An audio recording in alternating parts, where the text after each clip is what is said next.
मी तुला नाही सांगू शकत आता माझ्या मनात काय चाललंय।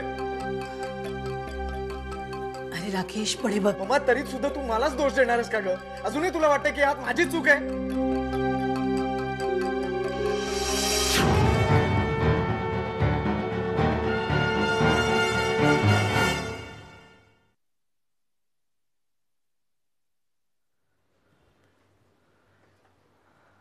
काका मुक्ता आहे? कुठे वर आहे का तिच्या रूम मध्ये? मी बोलवू तिला, हाक मारू?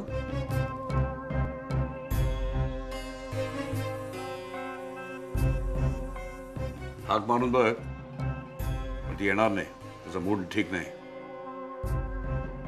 ऍक्च्युली त्यासाठीच मी इकडे आलो होतो। का राकेशनं न बोललेलं काही बाकी राहिलेलं तुला तिच्याशी बोलायचंय का? काका प्लीज, तुम्ही असं का बोलताय? हे बघ, तुम्हा सरदेसायांचा जो काय माझ्यावर राग आहे ना, तो माझ्यावर काढा। जी काय आग पकडायची ती माझ्यावर पकडा, पण कृपा करून माझ्या मुक्ताला त्रास देऊ नका। Just leave her alone. काका असं नाही। पण हे असंच आहे। एक गोष्ट मला चांगली कळून चुकली, तुम्ही सगळे सरदेसाई एक जात सगळे सारखे आहात। राकेश भाऊ आहे ना तुझा? काय रे भाऊ आहे ना तुझा? तो मुक्ताकडे माझ्याबद्दलची मुक्ता फळं जी उधळत होता त्यावेळी तू गप्प का बसलास? पप्पा तुम्ही सागरला का ओरडताय? त्याने काय केलंय? अगं तेच मी त्याला विचारतोय की राकेशचं काही बाकी राहिलं असेल तर ते बोलण्यासाठी इथं आलायस का तू? बोल ना। पप्पा तुमचा काहीतरी गैरसमज होतोय। सागर तर ऑफिस सोडून मुद्दाम कॉलेजमध्ये गेला होता। त्याने राकेशची चांगलीच कानउघडणी केली आहे, तो खूप बोललाय त्याला। मला तृप्तीने फोन करून सगळं सांगितलंय।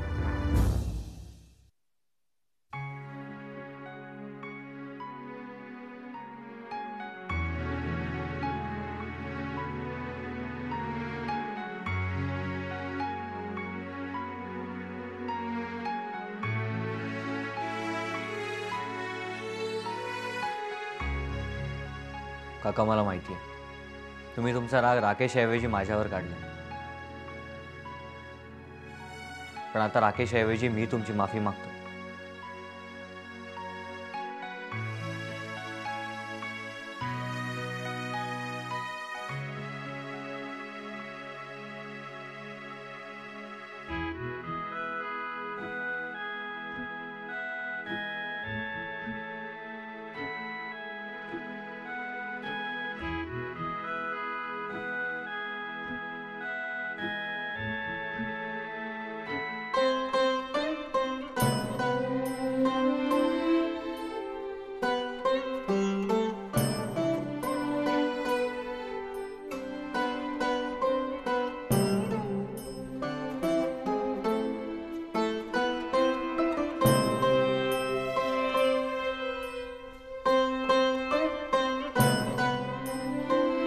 सांगतेस काय मेघना? हो ना, आत्ता बोलला तो मला। इतका दुखावलाय ना तो। नाही पण तिने ह्याच्या कानाखाली मारली आणि ह्यानी काहीच केलं नाही। दिवाकर असं काय करताय? अहो हा प्रकार कॉलेजमध्ये घडला, सगळी माणसं तिच्या बाजूनी नाही का उभी राहणार? राकेश कसं काय करणार होता? नाही मेघना, तुला सांगतो, हे बाप लेकना मुद्दाम त्रास देतात आपल्याला। त्याच्यावरती कायमचा इलाज केला पाहिजे काय ते। रिलॅक्स नाही मेघना, कधी कधी ना त्या अरुण गडकरींचीच पद्धत मला योग्य वाटते। कोणी आपल्या डोक्याला त्रास द्यायला लागला ना तर त्याला कायमचा खलास करून टाकायचा। न रहेगा बास न बजेगी बासुरी। प्लीज शांत। हे बघा, तुमच्या मनात जे आहे ते आणि तेच आपण करायचे। फक्त जेव्हा आपण करू तेव्हा ते शांतपणे आणि विचारपूर्वक करायचे। दिवाकर, दिवाकर, माझ्यावर विश्वास आहे ना तुमचा?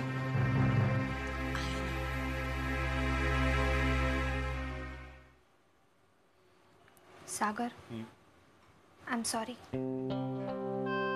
कशासाठी? नाही रे, जे काय घडलं ते राकेश आणि माझ्यामध्ये, तुला मात्र उगीच सगळ्यांचं ऐकून घ्यायला लागलं। चलताय, तू टेन्शन घेऊ नकोस। प्रत्येकाला कधी ना कधी अशी सिच्युएशन फेस करावी लागतेच। नाही पण मला खरंच खूप गिल्टी वाटतंय। म्हणजे माझ्यामुळे तुम्हा दोघा भावांमध्ये उगीच मुक्ता, हे जे काय झालं ते टाळणं शक्य होतं का? हे सगळं कधीतरी होणारच होतं. म्हणजे तुझी काही चूक आहे असं तुला वाटतंय? अजिबात नाही. झालं तर मग आता तुला का अपराधासारखं वाटतंय? तेच कळत नाहीये मला. कदाचित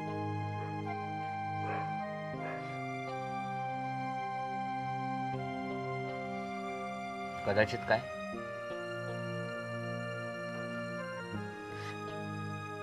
सागर,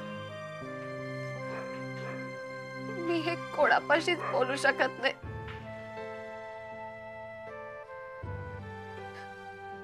पण मला असं वाटतं की मी जर राकेशला टाळलं नसतं,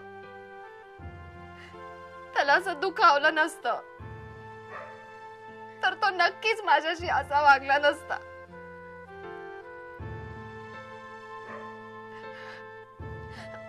अरे सागर, हे सगळं जे घडतंय ना, त्याची सुरुवात माझ्यापासूनच झाली.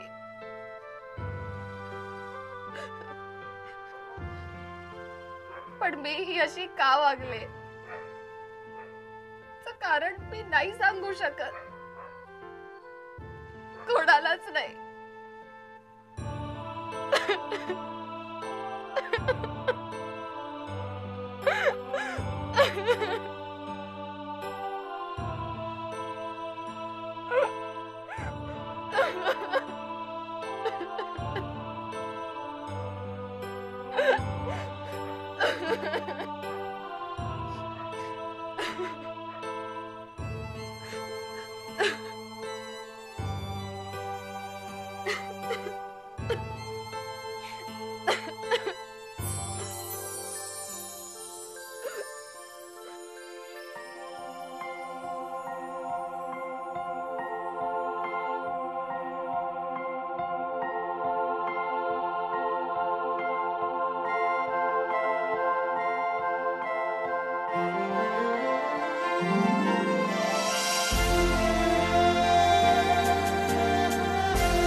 मामा अगदी बरोबर सांगते. असं कोणाही अनोळखी माणसाच्या हातून चॉकलेट वगैरे अजिबात घ्यायचं नाही.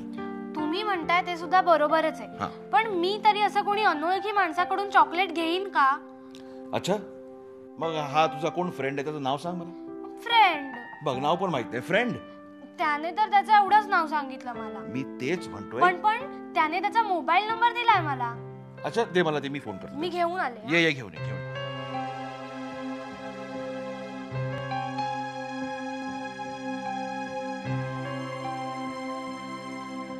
तू विचारलंस विदुलाला? हो, मी आताच सांगितलं. हो, आमच्या दोघांचंही बोलणं झालंय.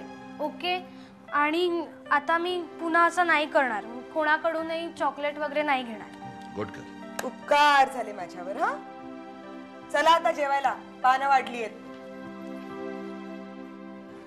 माताची चिडले, चला लवकर जाऊ, चला.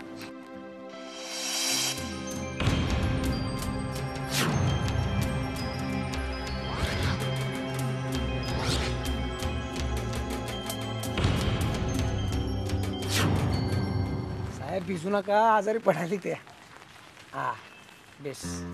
यार राजू, आज सकाळी जेव्हा तू मला बोललास ना की गाडी गायब झाली म्हणून, माझी तर फुल फाटली होती तेव्हा. मला वाटलं डोकं बिकं फिरलं की काय तुझं. बस काय साहेब, एक मिनिट. भिजत येडा आहे काय साहेब? काय साहेब, काय झालं माहिती का, त्या दिवशी तू एसीपी आलता बघा. अरे बस झालं यार तुझं एसीपी पुराण. साहेब हे नवीन आहे, वेगळं आहे. काय झालं, तू एसीपी सतत विचार होता. म्हणलं त्या आईला लोचा नको, म्हणून गाडीचा पहिला रंग खरवडला, दुसरा रंग मारला, दुसरा हात बी मारला आणि चाकाच्या गाडी तुमच्या समोर उभी केली. हा मला सांगा साहेब, तुमच्या समोर गाडी जेव्हा मी आणली तेव्हा तुम्ही तरी ओळखली काय? मी सांगेपर्यंत तुमची गाडी आहे ते. हा हे मात्र खरं आहे तुझं. मग. चल येऊ मी. हा, साहेब, हो साहेब, एक मिनिट. आता काय? एक मिनिट. आव. जा तुम्ही. चावी कोण नेणार? हा चावी घ्या. बरं साहेब, चावी घ्या, गाडी उद्या घेऊन जा. मी नसेल तर बारकेला सांगा देईल. बरं बरं साहेब, एक विचारू काय? नाही म्हणजे राहून राहून मनाला असं वाटते म्हणून. बरं का काय आहे साहेब, तुमची गाडीचा रंग लई बेस होता, पत्र बी बेस होता. कशाला बदलला? नको बदलायला पाहिजे होता. राजू निघ तू आता. ठीक आहे, उद्या घेऊन जा गाडी. Good night sir. Good night.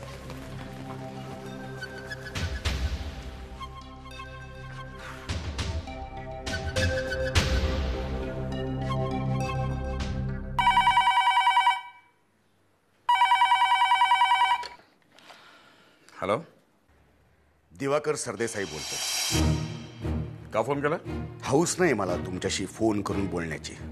नाही, विश्वास ठेवा, माझी पण इच्छा नाहीये. एक मिनिट. गोवर्धन, हल्ली काहीच काम नसेल नाही तुमच्याकडे करण्यासारखं? दिवाकर, नाही, मी असं विचारतोय ह्याचं कारण, तुमच्याकडे काहीच काम नसेल ना करण्यासारखं, तर जरा स्वतःच्या लाडक्या मुलीकडे नीट लक्ष द्याल का प्लीज? दिवाकर, आय नो म्हणजे राकेश सारखा श्रीमंत मुलगा आपल्या हातून गेल्याचं दुःख तिला नक्कीच वाटत असेल. तुझ्या पैशाकडे ढुंकूनही बघणार नाही माझी मुलगी. माझी मुलगी आहे ती दिवाकर.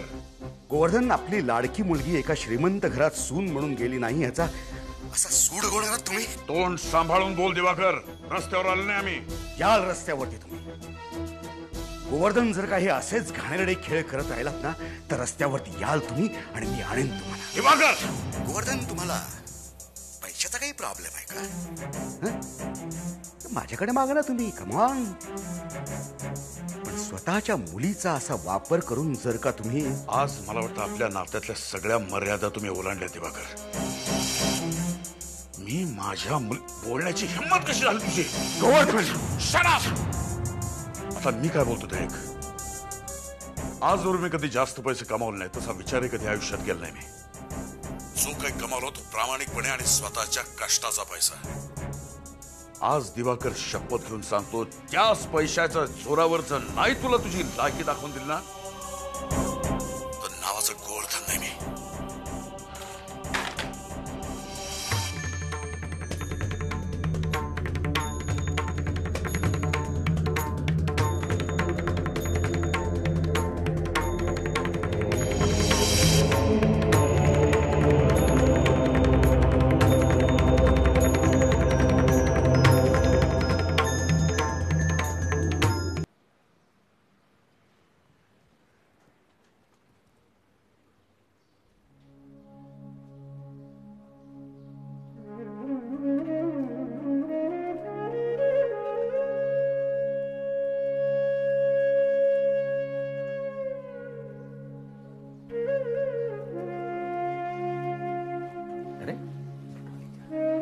जागे असतो बघते. आज जे काही घडलं ना ते फारसं मला लावून घेऊ नकोस. पप्पा माणसं अशी का वागतात? काय मुक्ते, ही माणसानेच पोचलेले दुर्गुण आहेत. त्यामुळे एकमेकांना दुःख द्यायची आणि जगातली दुःख वाढवायची. पप्पा पण आजच्या ह्या प्रसंगातनं एक गोष्ट माझ्या लक्षात आली. ह्या पुढे कोणत्याही प्रसंगाला मी तोंड देऊ शकते. बघितलं, वाईटातून चांगलं निघतं ते असं. मला ना माझ्या आयुष्यात काहीतरी चांगलं घडवायचंय आणि त्यासाठी मीच ताठ मानेनं ठामपणे उभी राहणार. हे तूच ठरवलंयस ना, नक्की होणार. मी ह्याच गोष्टीची वाट बघत होतो. पप्पा, माझ्यामुळे तुम्ही खरंच खूप सहन केलंय.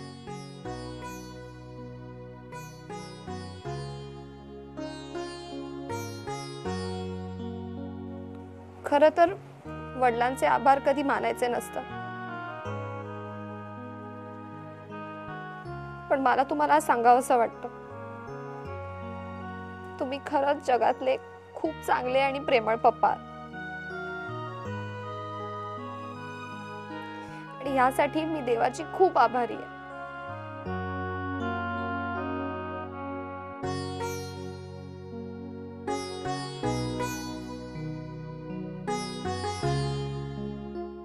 काय एवढा त्रास करून घेताय डोक्याला सागर बाबा? मला हौस नाहीये स्वतःहून त्रास अंगावर ओढून घ्यायची. असं म्हणून दुसऱ्याचे त्रास स्वतःच्या अंगावर ओढून घेताच आहेत ना. तुम्हाला सांगितलं ना त्या गावाकडच्या भगवी कपनी घातलेल्या बाबाची गोष्ट. चितेपेक्षा चिंता जास्त त्रासदायक असं म्हणायचं तू. कसं आहे, चितेवरच्या माणसाला जाळतेत तरी, पण चिंता जिवंत माणसाचं आयुष्य पोखरून टाकत असते. अरे आतून पोखरूनच गेलोय मी. एवढं कशाला मनाला लावून घ्यायचं राकेश बाबांचं वागणं? मनाला लावू नको तर काय करू सांग ना, कसा वागतोय तू? त्याचं लग्न ठरलंय ना ज्योतिषी, ती त्याच्याच मर्जीने. मग तो आता का जातोय मुक्ताच्या वाट्याला? ते खरंच आहे म्हणा.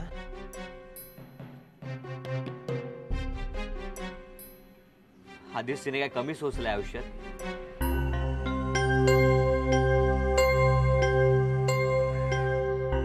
असं काय सोसलंय मुक्ताताईंनी बरं?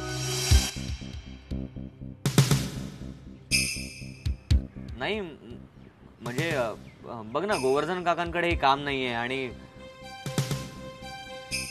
त्यामुळे घरात सुद्धा प्रॉब्लेम्स असतीलच ना.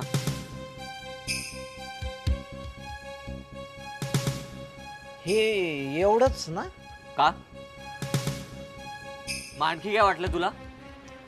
चिडू नका. कॉफी आणू?